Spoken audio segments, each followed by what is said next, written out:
Hi all, ಹೇಳಿ ಹೇಗಿದ್ದೀರಾ ಎಲ್ಲರೂ. ಇವತ್ತಿನ ವ್ಲಾಗ್ ಸ್ಟಾರ್ಟ್ ಮಾಡೋಕ್ಕಿಂತ ಮುಂಚೆ ನಾನೊಂದು ಥ್ಯಾಂಕ್ಫುಲ್ ಆಗಿದ್ದೇನೆ. ನಾನು ಮೊನ್ನೆಯ ವಿಡಿಯೋದಲ್ಲಿ ಹೇಳಿದ್ದೆ ನನ್ನ ಪರ್ಸ್ನಲ್ ವಿಷಯ, ನನ್ನ ಲೈಫ್ನಲ್ಲಿ ನಡೆದ ಕೆಲವು ವಿಷಯಗಳನ್ನು ನಿಮ್ಮ ಜೊತೆ ಶೇರ್ ಮಾಡೋದು ನಿಮಗೆ ಇಷ್ಟ ಇಲ್ಲ ಅಂದರೆ ದಯವಿಟ್ಟು ಕಮೆಂಟಲ್ಲಿ ತಿಳಿಸಿ ಅಂತ. ಅದಕ್ಕೆ ಜ್ಯೋತಿ ಅನ್ನೋರು ಕಮೆಂಟ್ ಮಾಡಿದ್ದಾರೆ, ಯಾಕೆ ಸಿಸ್ಸಿ ಹೀಗೆ ಹೇಳ್ತಿದ್ದೀರಾ, ನಿಮ್ಮ ಈ ಯೂಟ್ಯೂಬ್ ಫ್ಯಾಮಿಲಿ ನಿಮ್ಮನ್ನು ಎಷ್ಟು ಲೈಕ್ ಮಾಡ್ತದೆ ಅಂತ ನಿಮಗೆ ಗೊತ್ತಿಲ್ಲ ಅಂತ. ತುಂಬ ಖುಷಿ ಆಯಿತು ಈ ಕಮೆಂಟ್, ಹಾರ್ಟ್ ಟಚಿಂಗ್. ಹಾಗೆಯೇ ಸಂಗೀತ ಶೆಟ್ಟಿ ಅವರು ಹೇಳಿದ್ದಾರೆ, ನೀವು ನಮ್ಮನ್ನು ನಿಮ್ಮ ಫ್ಯಾಮಿಲಿ ಅಂತ ತಿಳ್ಕೊಂಡು ಶೇರ್ ಮಾಡ್ತಿದ್ದೀರಾ ರಶ್ಮಿ, ನಮಗೆ ಖುಷಿ ಆಗ್ತದೆ ಶೇರ್ ಮಾಡ್ತೀರಿ ಅಂತ ಹೇಳಿದ್ದಾರೆ. ತುಂಬ ಖುಷಿಯಾಯಿತು ಈ ಎರಡು ಕಮೆಂಟ್ಸ್. ಹಾಗೆಯೇ ಅದಕ್ಕೋಸ್ಕರ ಇನ್ನೂ ನನಗೆ ನಿಮ್ಮ ಜೊತೆ ಶೇರ್ ಮಾಡುವ ಅಂತ ಅನ್ನಿಸ್ತಾ ಉಂಟು. ಹಾಗಾಗಿ ಇವತ್ತು ಕೂಡ ಒಂದು ನನ್ನ ಲೈಫ್ನಲ್ಲಿ ನಡೆದ ಒಂದು ವಿಷಯವನ್ನು ಶೇರ್ ಮಾಡಲಿಕ್ಕೆ ಇಷ್ಟಪಡ್ತೇನೆ. ಅದು ಯಾಕೆಂದರೆ ಸಣ್ಣ ಸಣ್ಣ ವಿಷಯಗಳಿಗೆ ಸಂಸಾರದಲ್ಲಿ ಜಗಳ ಆಗಿ, ಸಂಸಾರದಲ್ಲಿ ಬಿರುಕುಂಟಾಗಿ, ಸಂಸಾರನೇ ಬ್ರೇಕ್ ಆಗುವಷ್ಟು ನಡೀತವೆ ಕೆಲವೊಂದು ಇನ್ಸಿಡೆಂಟ್ಸ್ಗಳು. ಹಾಗೆಯೇ ಗಂಡ ಆದವನು ಓನ್ಲಿ ನಮಗೆ ಸೇರಿದ್ದು, ನಮ್ಮನ್ನು ನಮಗೆ ಮಾತ್ರ. ಹಾಗೆ ಬೇರೆ ಎಲ್ಲವನ್ನು ಮರೆತೇವೆ. ಅವರು ಹುಟ್ಟಿ ಬಂದದ್ದು, ಅವರಿಗೂ ಹುಟ್ಟಿ ಬಂದಾಗಿನಿಂದ ಪೇರೆಂಟ್ಸ್ ಇರ್ತಾರೆ, ಬ್ರದರ್ಸ್ ಸಿಸ್ಟರ್ಸ್ ಎಲ್ಲರ ಜೊತೆಗೆ ಇರ್ತಾರೆ ಅನ್ನೋದನ್ನೇ ಮರೆತು ನಮಗೆ ಒಬ್ಬರಿಗೆ ಸೇರಿದವರು ಅಂತ ತಿಳ್ಕೊಳ್ಳುವವರು ಇರ್ತಾರೆ. ಸೊ ಇಂಥ ಎಲ್ಲ ಇನ್ಸಿಡೆನ್ಸ್ ಆದಾಗ ಏನು ಮಾಡ್ತೀರಾ, ಹೇಗೆ ಅಂತ ಸೊ ನೋಡ್ತಾ ಇರಿ ಇವತ್ತಿನ ವಿಡಿಯೋ. ನಾನು ಮೊನ್ನೆಂದು ವ್ಲಾಗಲ್ಲಿ ಚಿಕನ್ ಪೆಪ್ಪರ್ ಮಾಡಿದ್ದೆ. ಅದಕ್ಕೆ ಒಬ್ಬರು ಕಮೆಂಟ್ ಹಾಕಿದ್ರು, ವೆಜಿಟೇರಿಯನ್ ಇದ್ದವರಿಗೋಸ್ಕರ ವೆಜ್ಜಲ್ಲಿ ಏನಾದರೂ ರೆಸಿಪೀಸ್ ಮಾಡಿ ಅಂತ. ಆದರೆ ಆ ಕಮೆಂಟ್ ಹಾಕಿ ಅವರು ಡಿಲೀಟ್ ಮಾಡಿದ್ದಾರೆ. ನನಗೆ ನೋಟಿಫಿಕೇಷನಲ್ಲಿ ನೋಡಲಿಕ್ಕೆ ಸಿಕ್ಕಿದೆ ಆ ಕಮೆಂಟ್, ಬಟ್ ನಾನು ಓಪನ್ ಮಾಡಲಿಕ್ಕೆ ಸಿಗಲಿಲ್ಲ, ಅದು ಡಿಲೀಟ್ ಆಗಿತ್ತು ಆಲ್ರೆಡಿ. ಆದರೆ ನಾನು ನೋಡಿದ್ದೇನೆ, ಅದಕ್ಕೋಸ್ಕರ ಇವತ್ತು ಚಿಕನ್ ಇದ್ದರೂ ಚಿಕನನ್ನು ಕ್ಲೀನ್ ಮಾಡಿ ಹಾಗೆಯೇ ಫ್ರಿಜ್ಜಲ್ಲಿ ಇಟ್ಟಿದ್ದೇನೆ. ನನ್ನ ಫ್ಯಾಮಿಲಿಯಲ್ಲಿರುವ ವೆಜಿಟೇರಿಯನ್ಗೋಸ್ಕರ ಇವತ್ತು ವೆಜ್ ರೆಸಿಪಿ ಮಾಡ್ತಾ ಇದ್ದೇನೆ, ಮಶ್ರೂಮಲ್ಲಿ ಒಂದು ಸ್ಪೆಷಲ್. ಸೊ ನೋಡ್ತಾ ಇರಿ. ಮೊದಲಿಗೆ ನಾನು ಮಶ್ರೂಮನ್ನೆಲ್ಲ ಈ ರೀತಿ ಕ್ಲೀನ್ ಮಾಡ್ತೇನೆ. ನೀವು ಹೇಗೆ ಕ್ಲೀನ್ ಮಾಡ್ತೀರಿ ಅಂತ ನನಗೆ ಗೊತ್ತಿಲ್ಲ. ಕೆಲವರು ಅದರ ಮೇಲಿದು ಸಿಪ್ಪೆ ಥರ ಇರೋದು ತೆಗೆಯುವುದಿಲ್ಲ, ಹಾಗೆಯೇ ಕಟ್ ಮಾಡ್ತಾರೆ. ನನಗೆ ಅದು ಏನೋ ಕೊಳೆ ಕಾಣ್ತಾ ಉಂಟು. ಸೊ ನಾನೀಗ ಈ ರೀತಿ ತೆಗೆದು ಕಟ್ ಮಾಡ್ತೇನೆ. ತುಂಬ ವೈಟ್ ಫ್ರೆಶ್ ಆಗಿ ಕಾಣ್ತದೆ, ಖುಷಿ ಆಗ್ತದೆ ನೋಡುವಾಗ. ಅದಕ್ಕೋಸ್ಕರ ನಾನು ಮೊದಲೊಂದು ಚಿಕನ್ ರೆಸಿಪಿ ಮಾಡಿದ್ದೆ, ಅದೇ ರೀತಿ ಇವತ್ತು ಮಶ್ರೂಮನ್ನು ಮಾಡ್ತಿದ್ದೇನೆ. ಅದಕ್ಕೋಸ್ಕರ ಮೊದಲಿಗೆ ಇಲ್ಲಿ ಸ್ವಲ್ಪ ಬಿಸಿ ನೀರಲ್ಲಿ ಮೆಣಸನ್ನು ನೆನೆಯಲಿಕ್ಕೆ ಹಾಕ್ತಿದ್ದೇನೆ ಸ್ವಲ್ಪ ಹೊತ್ತು, ಆನಂತರ ಗ್ರೈಂಡ್ ಮಾಡಲಿಕ್ಕೆ. ಈಗ ಇಲ್ಲಿ ಸ್ವಲ್ಪ ಹೊತ್ತು ನೆನೆದ ನಂತರ ಎಲ್ಲ ಮೆಣಸನ್ನು ತೆಗೆದು ಒಂದು ಮಿಕ್ಸರ್ ಜಾರಿಗೆ ಹಾಕ್ತಿದ್ದೇನೆ. ಇದಕ್ಕೆ ಜಾಸ್ತಿ ಏನು ಇಂಗ್ರೀಡಿಯೆಂಟ್ಸ್ ಹಾಕಲಿಕ್ಕಿಲ್ಲ. ಸ್ವಲ್ಪ ಬೆಳ್ಳುಳ್ಳಿ, ಒಂದು 3-4 ಎಸಳು ಹಾಕಿದ್ದೇನೆ. ಹಾಗೆಯೇ ಇದರ ಟೇಸ್ಟ್ ಬ್ಯಾಲೆನ್ಸಿಗೆ ಒಂದು ಚಿಕ್ಕ ತುಂಡು ಬೆಲ್ಲವನ್ನು ಆ್ಯಡ್ ಮಾಡಿ ನೈಸಾಗಿ ಗ್ರೈಂಡ್ ಮಾಡ್ತೇನೆ. ಈಗ ಇಲ್ಲೊಂದು ಬಾಣಲೆಯಲ್ಲಿ ಸ್ವಲ್ಪ ಮೊದಲಿಗೆ ಆಯಿಲ್ ಹಾಕಿದ್ದೇನೆ. ಇನ್ನು ಸ್ವಲ್ಪ ಒಂದು 2 ಸ್ಪೂನಷ್ಟು ತುಪ್ಪ ಕೂಡ ಆ್ಯಡ್ ಮಾಡ್ತಿದ್ದೇನೆ. ಅದ ನಂತರ ಇಲ್ಲಿ ತುಪ್ಪ ಮತ್ತು ಆಯಿಲ್ ಬಿಸಿ ಆದಮೇಲೆ ಒಂದು ದೊಡ್ಡ ಈರುಳ್ಳಿಯನ್ನು ಕಟ್ ಮಾಡಿಟ್ಟಿದ್ದೆ, ಅದನ್ನು ಈಗ ಇದಕ್ಕೆ ಆ್ಯಡ್ ಮಾಡ್ತೇನೆ. ಈರುಳ್ಳಿ ಸ್ವಲ್ಪ ಹೊತ್ತು ಒಳ್ಳೆ ಫ್ರೈ ಆದಮೇಲೆ ಮಸಾಲೆ ಮಾಡಿಟ್ಟದನ್ನು ಇದಕ್ಕೆ ಆ್ಯಡ್ ಮಾಡಿದರೆ ಆಯಿತು. ಈರುಳ್ಳಿ ಫ್ರೈ ಆಗುವಷ್ಟು ಹೊತ್ತಿಗೆ ನಾನಿಲ್ಲಿ ರಾಗಿ ಹಿಟ್ಟು ಕಲಸ್ತಾ ಇದ್ದೆ, ರಾಗಿ ದೋಸೆ ಮಾಡುವ ಅಂತ. ಅಷ್ಟೊತ್ತಿಗೆ ಈಗ ಈರುಳ್ಳಿ ಫ್ರೈ ಆಗಿದೆ. ಇನ್ನು ಇದಕ್ಕೆ ಗ್ರೈಂಡ್ ಮಾಡಿಟ್ಟ ಚಿಲ್ಲಿ ಪೇಸ್ಟ್, ಚಿಲ್ಲಿ ಮತ್ತು ಬೆಳ್ಳುಳ್ಳಿ ಬೆಲ್ಲ ಏನು ಪೇಸ್ಟ್ ಮಾಡಿದ್ದೇವೋ ಅದನ್ನು ಈಗ ಇದಕ್ಕೆ ಆ್ಯಡ್ ಮಾಡಿ ಸ್ವಲ್ಪ ಹೊತ್ತು ಫ್ರೈ ಮಾಡಿದರೆ ಆಯಿತು. ಇನ್ನು ಇದು ಫ್ರೈ ಆಗುವಾಗ ರುಚಿಗೆ ತಕ್ಕಷ್ಟು ಉಪ್ಪನ್ನು ಆ್ಯಡ್ ಮಾಡಬೇಕು. ನಂತರ ಸ್ವಲ್ಪ ಒಂದು ಅರ್ಧ ಸ್ಪೂನಷ್ಟು ಗರಂ ಮಸಾಲೆಯನ್ನು ಕೂಡ ಆ್ಯಡ್ ಮಾಡಬೇಕು.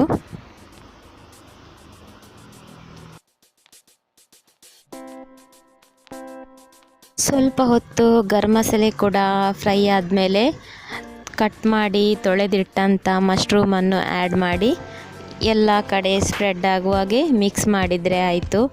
ಇದಕ್ಕೆ ನೀರೆಲ್ಲ ಹಾಕಬೇಕಂತ ಏನಿಲ್ಲ, ಮಶ್ರೂಮು ನೀರು ಬಿಡ್ತದೆ. ಸೊ ಹಾಗೆ ಹೀಗೆ ಫ್ರೈ ಮಾಡ್ತಾ ಮಿಕ್ಸ್ ಮಾಡ್ತಾ ಇದ್ದರೆ ಅದು ಬೇಗನೆ ಬೆಂದೋಗಿಬಿಡ್ತದೆ. ಹಾಗೆ ಗ್ರೇವಿ ಥರ ಬೇಕು ಅಂತಾದರೆ ಸ್ವಲ್ಪ ಮಿಕ್ಸಿ ತೊಳೆದ ನೀರನ್ನು ಹಾಕ್ಬೋದು.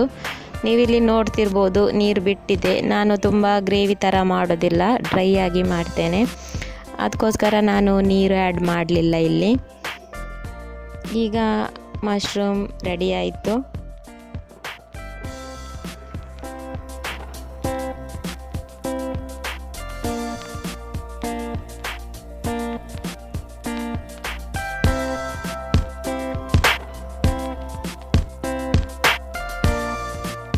ಕೊನೆಯಲ್ಲಿ ಸ್ವಲ್ಪ ಕೊತ್ತಂಬರಿ ಸೊಪ್ಪು ಉದುರಿಸಿದರೆ ಆಯಿತು.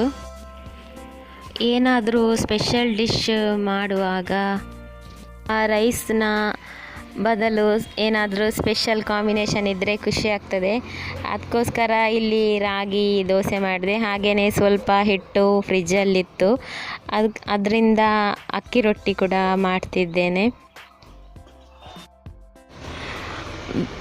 ರೆಡಿ ಆಯಿತು ರೊಟ್ಟಿ ಮಶ್ರೂಮ್ ಎಲ್ಲ. ಬೇಗ ಡಿನ್ನರ್ ಮುಗಿಸಿ ಬೇಗನೆ ಬಂದುಬಿಡ್ತೇನೆ, ಕಾಯ್ತಾಯಿರಿ.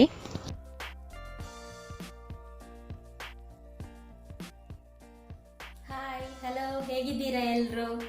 ಈ ವಾರದಲ್ಲಿ ಜನವರಿ 16 ಬಂದಿದೆ. ಸೊ ನನ್ನದೊಂದು ಮೆಮೊರೇಬಲ್ ದಿನ ಅದು. ಆವತ್ತೇ ಹೇಳಬೇಕಿತ್ತು, ಆದರೆ ನನಗೆ ಆ ಮ್ಯಾಟ್ರ್ ತೆಗೆಯುವಷ್ಟು ಲಾಂಗ್ ವಿಡಿಯೋ ಇರಲಿಲ್ಲ. ಸೊ ಹಾಗಾಗಿ ಹೇಳಲಿಕ್ಕಾಗಲಿಲ್ಲ. ಇವತ್ತು ನಾನೇ ಹೇಳುವ ಖುದ್ದಾಗಿ, ವಿಡಿಯೋ ಇಲ್ಲದಿದ್ದರೂ ಪರವಾಗಿಲ್ಲ ಅಂತ ಬಂದಿದ್ದೇನೆ, ಶೇರ್ ಮಾಡುವ ಅಂತ. ಅದೇನೆಂದರೆ 16ಗೆ ನನ್ನ ಸೀಮಂತ ಆದ ದಿನ.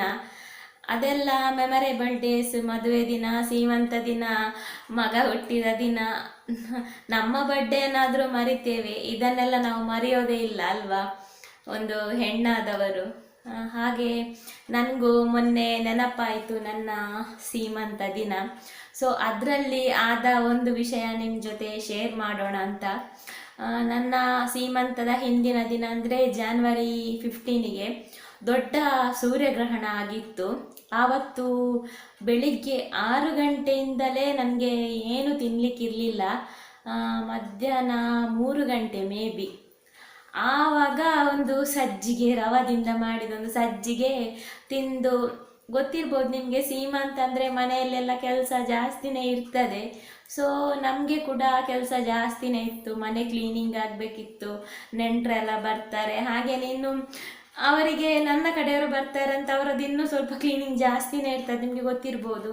ಸೊ ನಾನು ಕೂಡ ಸೇರಿ ಎಲ್ಲ ಕ್ಲೀನಿಂಗ್ ಎಲ್ಲ ಆಯಿತು. ಮರುದಿವಸ ಸೀಮಂತದ ದಿನ ಬಂತು.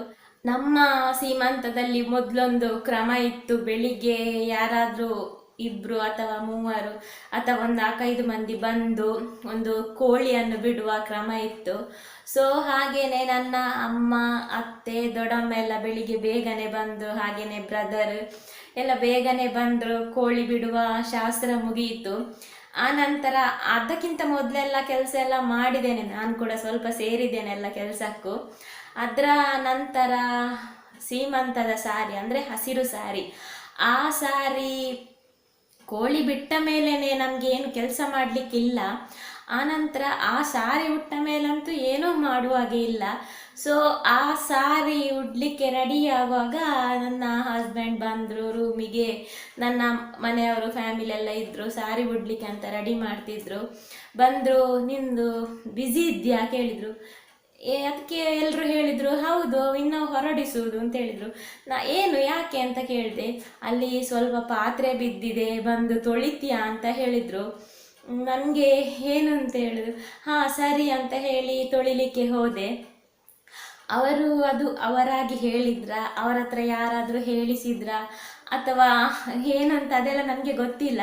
ನಾನು ಅದರ ಬಗ್ಗೆ ತಲೆ ಕೂಡ ಕೆಡಿಸ್ಲಿಕ್ಕೆ ಹೋಗಲಿಲ್ಲ. ಸೊ ನಾನು ಹೋಗಿ ಜಸ್ಟ್ ತೊಳಿಲಿಕ್ಕೆ ಅಂತ ಹಿಡಿಯುವಾಗ ನನ್ನ ಅತ್ತೆ ಓಡಿ ಬಂದರು. ನನ್ನ ಅತ್ತೆ ಸ್ವಲ್ಪ ಏಜ್ ಆದವರು, ತುಂಬ ಏಜ್ ಆಗಿದೆ. ಅಂದರೆ ನನ್ನ ದೊಡ್ಡ ಭಾವ, ಇವರ ದೊಡ್ಡ ಅಣ್ಣ, ಅವರ ಮಗಳು ನನ್ನಕ್ಕಿಂತ ಸ್ವಲ್ಪ ಚಿಕ್ಕ, ಅಂದರೆ ಇವಾಗ ಒಂದು 27 ತನಕ ಆಯಿತು, ಮದುವೆ ಏಜಿಗೆ ಬಂದಿದ್ದಾಳೆ ಅವಳು ಕೂಡ. ಸೊ ಹಾಗೆ ಅಂದರೆ ದೊಡ್ಡ ಮಗ ತುಂಬ ದೊಡ್ಡ, ನಂತರ ಇವರಿಗೆ 4 ಅಣ್ಣನವರಿದ್ದಾರೆ. ಹಾಗೆ ಅವರಿಗೆ ಏಜ್ ಆಗಿದೆ ನನ್ನ ಅತ್ತೆಗೆ. ಅವರು ಓಡಿ ಬಂದು ಹೇಳಿದರು, ಅವರು ನಾನು ನಮ್ಮ ತುಳುವಲ್ಲಿ ಅಪ್ಪೆ ಅಂತ, ಅಂದರೆ ಅಮ್ಮ ಅಂತ, ನನ್ನನ್ನು ಹೆಸರು ಹಿಡ್ದವರು ಕರೆಯೋದೇ ಇಲ್ಲ. ನಾನು ತುಂಬ ಸಣ್ಣವಳು, ಲಾಸ್ಟ್ ಮುದ್ದಿನ ಸೊಸೆ. ಹಾಗೆ ನಿನ್ನನ್ನು ಯಾರ ಮಗ ಬಿಟ್ಟದ್ದು ಇಲ್ಲಿ ತೊಳಿಲಿಕ್ಕೆ, ಎದ್ದೇಳು ನಾನು ತೊಳಿತೇನೆ ಅಂತ ಬಂದರು. ಅವರಿಗೆ ತುಂಬ ಬೇಸರ ಆಯಿತು, ಯಾರು ನಿನ್ನನ್ನು ಕಳಿಸಿದ್ದು ಈಗ, ಅದು ಹೊರಡುವ ಸಮಯದಲ್ಲಿ ಪಾತ್ರೆ ತೊಳಿಲಿಕ್ಕೆ ಅಂತ. ನಾನೇನು ಹೇಳಲಿಲ್ಲ, ಇರಲಿ ಅಮ್ಮ ನಾನು ತೊಳಿತೇನೆ, ನಾನು ಹಾಗೆ ಅವರನ್ನು ಅತ್ತೆ ಅಂತ ಕರೆಯುವುದಿಲ್ಲ, ಅಮ್ಮ ಅಂತ ಕರೆಯೋದು. ಇರಲಿ ಅಮ್ಮ ನಾನು ತೊಳಿತೇನೆ ಅಂತ. ಆಗ ಇವರ ಕಸಿನ್ ಅಕ್ಕ ಒಬ್ಬರು ಬಂದರು, ಎದ್ದೇಳು ನಾನು ತೊಳಿತೇನೆ, ನಿನ್ನನ್ನು ಯಾರು ಕಳಿಸಿದ್ರು ಅಂತ ಹೇಳಿದರು. ಸೊ ನೀವೇ ಹೇಳಿ, ನಾನು ಆ ಟೈಮಲ್ಲಿ ಏನು ಮಾಡಬೇಕು, ನೀವಾದರೆ ಏನು ಮಾಡ್ತಿದ್ರಿ? ನಾನು ಏನು ಮಾಡಿದೆ ಅಂದರೆ ಅದರ ಬಗ್ಗೆ ತಲೆ ಕೆಡಿಸಲಿಲ್ಲ, ಚಿಂತೆ ಮಾಡಲಿಲ್ಲ, ಕೋಪ ಮಾಡಲಿಲ್ಲ. ಯಾಕೆಂದರೆ ನನಗೆ ಒಂದು ಖುಷಿಯನ್ನು ಅನುಭವಿಸ್ಲಿಕ್ಕಿತ್ತು. ನಾನು ಅಮ್ಮ ಆಗುವ ಟೈಮಲ್ಲಿ ನನ್ನ ಅಮ್ಮನ ಮನೆಗೆ ಹೋಗ್ತಿದ್ದೇನೆ, ನನ್ನ ಅಮ್ಮನ ಮಡಿಲಿಗೆ ಹೋಗ್ತಿದ್ದೇನೆ ಅನ್ನೋ ಒಂದು ಖುಷಿ ನನಗೆ ಅನುಭವಿಸಬೇಕಿತ್ತು. ಆ ಖುಷಿಯನ್ನು ಅನುಭವಿಸುವ ಮಿಡ್ಲಲ್ಲಿ ಇದೆಲ್ಲ ಜಂಜಾಟ ನನಗೆ ಬೇಡ ಇತ್ತು. ಇನ್ನೊಂದೇನೆಂದರೆ ನಾನು ಟೆನ್ಷನ್ ಮಾಡೋದು ಅದೆಲ್ಲ. ನನ್ನ ಒಂದು ತಾಯಾದವಳು ಹೊಟ್ಟೆಯಲ್ಲಿ ಮಗು ಇರುವಾಗ ಆ ಟೆನ್ಷನ್, ಅದರಿಂದ BP ಅದು ಇದೆಲ್ಲ ಬಂದರೆ ಪ್ರಾಬ್ಲಮ್ ಯಾರಿಗೆ? ನಮ್ಮ ಮಗುವಿಗೆ ತಾನೇ. ಸೊ ಏನು ಮಾಡಬೇಕು ತಾಯಾದವಳು? ಎಲ್ಲವನ್ನು ಬದಿಗೆ ಇಟ್ಟು ನಾನು ನನ್ನ ಮಗು ಅಂತ ಜಸ್ಟ್ ಅದನ್ನು ಮಾತ್ರ ಥಿಂಕ್ ಮಾಡಬೇಕಲ್ವಾ? ನಾನು ಮಾಡಿದ್ದು ಸರಿಯಾ ತಪ್ಪಾ ಗೊತ್ತಿಲ್ಲ, ನನ್ನ ಗಂಡ ಮಾಡಿದ್ದು ಸರಿಯಾ ತಪ್ಪಾ ಗೊತ್ತಿಲ್ಲ. ನೀವೇ ಹೇಳಿ ಏನು ಅಂತ ಕಮೆಂಟಲ್ಲಿ. ಹಾಗೆ ನಾನು ಏನು ಹೇಳಲಿಲ್ಲ, ಅಲ್ಲಿಗೆ ಆಯಿತು, ಎಲ್ಲ ಕ್ರಮ ಆಯಿತು, ರಿಚುವಲ್ಸ್ ಆಯಿತು, ಊಟ ಮುಗಿಸಿ ಮನೆಗೆ ಹೋದೆ. ಆನಂತರ ಸಂಜೆ ಆಗುವಾಗ ಇವರದು ಕಾಲ್ ಬಂತು. ಅವರಿಗೆ ಅವರು ತಪ್ಪು ಅಂತಾಗಿದ ಅಲ್ಲ, ಅವರಿಗೆ ಅವರ ಮೇಲೆ ಬೇಸರ ಆಯಿತಾ, ಅವರಿಗೆ ಜ್ಞಾನೋದಯ ಆಯಿತಾ ಏನೋ ನನಗೆ ಗೊತ್ತಿಲ್ಲ. ಒಂದು ಗಂಡ ಹೆಂಡತಿಯನ್ನು ಹೇಗೆ ಸಮಾಧಾನ ಮಾಡ್ತಾರೆ ನಿಮಗೆ ಗೊತ್ತಿರ್ಬೋದಲ್ಲ, ಚಿನ್ನ ಬಂಗಾರ ಪುಟ್ಟ ಅದೆಲ್ಲ ಬರ್ತದಲ್ವ. ಸೊ ಹಾಗೆ ಇವರು ಕಾಲ್ ಮಾಡಿ ಕೇಳಿದರು, ಬೇಜಾರಾಯಿತಾ ಯಾಕೆ ಅಂತ ಕೇಳಿದೆ. ಅಲ್ಲ ಪಾತ್ರೆ ತೊಳಿದಕ್ಕೆ, ಇಲ್ಲಪ್ಪ ಹಾಗೇನಿಲ್ಲ ಅಂತ ನಾನು ಹೇಳಿದೆ ಅಷ್ಟೇ. ಮತ್ತೆ ಏನು ನಾನು ಹೇಳಲಿಕ್ಕೇ ಹೋಗಲಿಲ್ಲ, ಸಾರಿ ಅಂತ ಹೇಳಿದರು. ಬೇಡ ಪರವಾಗಿಲ್ಲ, ಅದರಲ್ಲಿ ಏನುಂಟು, ಅಲ್ಲ ನನಗೆ ನಿನ್ನ ಪಾತ್ರೆ ತೊಳಿಲಿಕ್ಕೆ ಕಳಿಸಿದೆ ಅಲ್ವಾ, ಇರಲಿ ಪರವಾಗಿಲ್ಲ ಅಂತ ನಾನು ನನ್ನಷ್ಟಕ್ಕೆ ಬೇರೆಯೇ ಮಾತಾಡಿದೆ. ಅಲ್ಲಿಗೆ ಆ ದಿನ ಹೋಯಿತು. ನೀವು ಥಿಂಕ್ ಮಾಡಿ, ಗಂಡಸರು ಅವರು ಹಾಗೆ ಮಾಡಿದರು, ಬಟ್ ಕೆಲವರಿಗೆ ಅದರ ಬಗ್ಗೆ ನಾಲೆಜ್ ಇರೋದಿಲ್ಲ. ಇನ್ನು ಹೇಳ್ಬೋದು ಏನಂದರೆ, ಅವರ ಹತ್ರ ಬೇರೆ ಯಾರಾದರೂ ಹಿರಿಯವರು ಹೇಳಿಸಿರ್ಬೋದು. ಎಲ್ಲದಕ್ಕೂ ನಾವು ನಮ್ಮ ಗಂಡ ನಾವೊಂದು ಗರ್ಭಿಣಿ ಅಂತ ಅಂದ್ಕೂಡಲೇ ನಮ್ಮನ್ನು ತಲೆಯಲ್ಲಿ ಹೊತ್ಕೊಂಡು ಮೆರೆಸ್ಬೇಕಂತ ಎಲ್ಲ ಹೆಣ್ಮಕ್ಳು ಬಯಸ್ತೇವೆ. ಹಾಗಂತ ನಮಗಿಂತ ಮೊದಲು ಅವರು ಬೆಳೆದು ಬಂದ ಮನೆಯಲ್ಲಿ ಅವರು ಯಾರಾದರೂ ಹೇಳಿದನ್ನು ಕೇಳಬೇಕಲ್ವಾ? ನಾವು ನಿನ್ನೆ ಮೊನ್ನೆ ಅವರ ಲೈಫಲ್ಲಿ ಹೋದದ್ದು, ಆದರೆ ಅವರು ಇಷ್ಟು ಸಮಯ ಹುಟ್ಟಿ ಬೆಳೆದ ಮನೆ, ಅಲ್ಲಿರುವ ಅವರ ಅಣ್ಣ ಆಗಲಿ ಅತ್ತಿಗೆ ಆಗಲಿ ಯಾರೇ ಆಗಲಿ ಹೇಳಿದ್ದು ಕೇಳಬೇಕು ಅಲ್ವಾ? ಹಾಗಂತ ನಾನು ಮಹಾನ್ ಅಂತ ಹೇಳೋದಿಲ್ಲ, ಅವರ ತಪ್ಪು ಅಂತ ಹೇಳೋದಿಲ್ಲ, ನಾನು ಅವರನ್ನು ದೂಷಿಸುವುದಲ್ಲ, ಅತ್ತೆ ಮನೆಯನ್ನು ದೂಷಿಸುವುದಲ್ವಾ. ಇಂಥ ಸಿಟುವೇಶನ್ ಸಣ್ಣ ಸಣ್ಣ ಆಗ್ತಾ ಹೋಗ್ತದೆ, ಅದು ಬೇಕು ಅಂತಲ್ಲ, ಕೆಲವೊಮ್ಮೆ ಸಮಯದ ಕೈಗೊಂಬೆ ಹಾಗೆಯೂ ಆಗಲಿಕ್ಕೆ ಸಾಧ್ಯತೆ ಇರ್ತದೆ ಅಲ್ವಾ. ಸೊ ನಾನಿಲ್ಲಿ ಯಾರನ್ನು ದೂಷಿಸುವುದಲ್ಲ. ಇದರಿಂದ ನಾನು ಯಾಕೆ ಇದನ್ನು ಹೇಳ್ತಿದ್ದೇನೆಂದರೆ, ಸಣ್ಣ ಸಣ್ಣ ವಿಷಯಕ್ಕೆ ನನ್ನ ನನ್ನ ಕಾಲ್ ರಿಸೀವ್ ಮಾಡಲಿಲ್ಲ, ನನ್ನ ಮೆಸೇಜಿಗೆ ರಿಪ್ಲೈ ಮಾಡಲಿಲ್ಲ, ಹಾಗೆ ಹೀಗೆ ಸಣ್ಣ ಸಣ್ಣ ವಿಷಯಕ್ಕೆ ಎಷ್ಟೆಷ್ಟೋ ಸಂಸಾರಗಳು ಒಡೆಯುತ್ತವೆ. ಹಾಗಾದರೆ ಇಂಥ ಪರಿಸ್ಥಿತಿ ಬಂದರೆ ಹೇಗಾಗ್ಬೋದು ಕೆಲವು ಸಂಸಾರ? ಜಾಸ್ತಿ ಬೇಡ, ನನ್ನ ಪ್ಲೇಸಲ್ಲಿ ನನ್ನ ತಂಗಿ ಇರ್ತಿದ್ರು ಗ್ಯಾರಂಟಿಗಲ್ಲ, ಅವಳು ಇದು ಮಾಡ್ತಿದ್ಲ ಏನೋ, ಅವನ ಹಸ್ಬೆಂಡ್ ಹತ್ರ ಜಗಳ ಮಾಡ್ತಿದ್ಲ ಏನೋ ನನಗೆ ಗೊತ್ತಿಲ್ಲ, ಅಥವಾ ಅವಳಿಗೆ BP ರೇಸ್ ಮಾಡ್ತಿದ್ಲು, ಸಿಟ್ಟು ಬರ್ತಿತ್ತು, ಏನಾದರೂ ಆಗ್ತಿತ್ತು ಗ್ಯಾರಂಟಿ ಅದು. ಹಾಗೆಯೇ ನೀವು ನೋಡ್ತಿರುವವ್ರು ಯಾರಾದರೂ ಹೇಳಿ, ಹೀಗೆ ಪರಿಸ್ಥಿತಿಯಲ್ಲಿ ನೀವೇನು ಮಾಡ್ತಿದ್ದೀರಾ?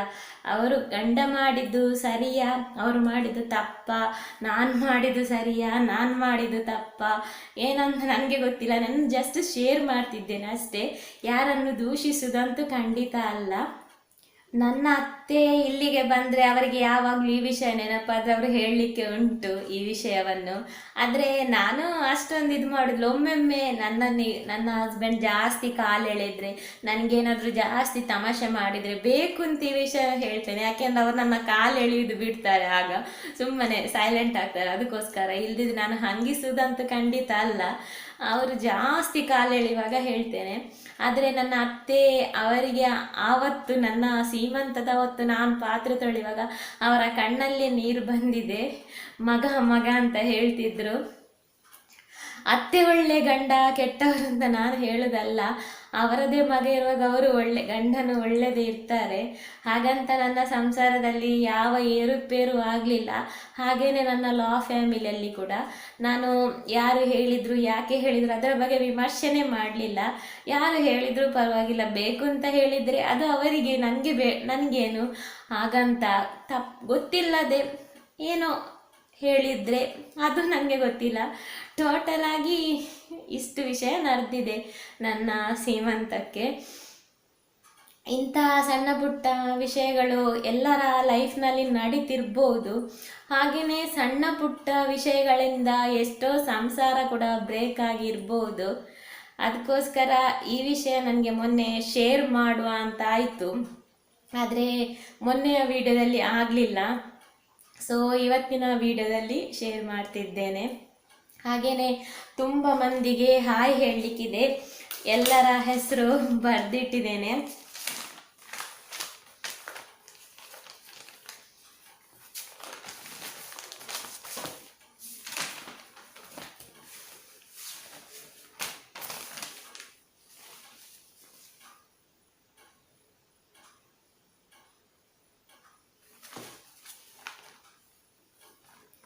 ರೂಪಾ ರಾಜೇಶ್ ಸಾಲ್ಯಾನ್ ಅವರು ತುಂಬ ಕಮೆಂಟ್ಸಲ್ಲಿ ಹಾಯ್ ಹೇಳಿದ್ದಾರೆ. ಹಾಯ್ ರೂಪಾ ರಾಜೇಶ್. ಹಾಗೆಯೇ ಸಂಗೀತಾ ಶೆಟ್ಟಿ ಅವರು ತುಂಬ ಹಾಯ್ ಹೇಳಿದ್ದಾರೆ. ಹಾಯ್ ಸಂಗೀತಾ ಶೆಟ್ಟಿ. ಹಾಗೆಯೇ ಸ್ವಾತಿ ಹಾಯ್ ಅಕ್ಕ, ಲವ್ ಯು ಅಕ್ಕ ಅಂತ ಆಲ್ಮೋಸ್ಟ್ ಹೇಳ್ತಿರ್ತಾರೆ. Hi Swathi, love you too Swathi. ಹಾಗೆಯೇ ರಮ್ಯಾ ಗಣೇಶ್. ಹಾಯ್ ರಮ್ಯಾ, ಹೇಗಿದ್ದೀರಾ? ಹಾಗೆಯೇ Anusha. Hi Anusha. Hi Jyothi. Hi Keerthan. ಹಾಗೆ ರವಿಕುಮಾರ್ ಅಂತ ನನ್ನ ಹೊಸ ಸಬ್ಸ್ಕ್ರೈಬರ್ ನನ್ನ ಹಿಂದಿನ ವಿಡಿಯೋಗಳಲ್ಲಿ ಒಂದು 3-4 ವಿಡಿಯೋಗಳಲ್ಲಿ ಕಮೆಂಟ್ ಹಾಕಿದ್ದಾರೆ ಹಾಯ್ ಅಕ್ಕ ಅಂತ. ಹಾಯ್ ರವಿಕುಮಾರ್ ಅವರೇ, ಹೇಗಿದ್ದೀರಾ? ಹಾಗೆಯೇ ಸಿದ್ದಿಕಾ ಮಹಮ್ಮದ್ ಅಂತ ಅವರು ಹಾಗೆ ನನ್ನ ಓಲ್ಡ್ ವಿಡಿಯೋಸ್ಗಳಿಗೆಲ್ಲ ಹಾಯ್ ಹಾಕ್ತಿದ್ದಾರೆ. ಹಾಯ್ ಸಿದ್ದಿಕಾ ಮಹಮ್ಮದ್ ಅವರೇ, ಹೇಗಿದ್ದೀರಾ? ಹಾಗೇನೆ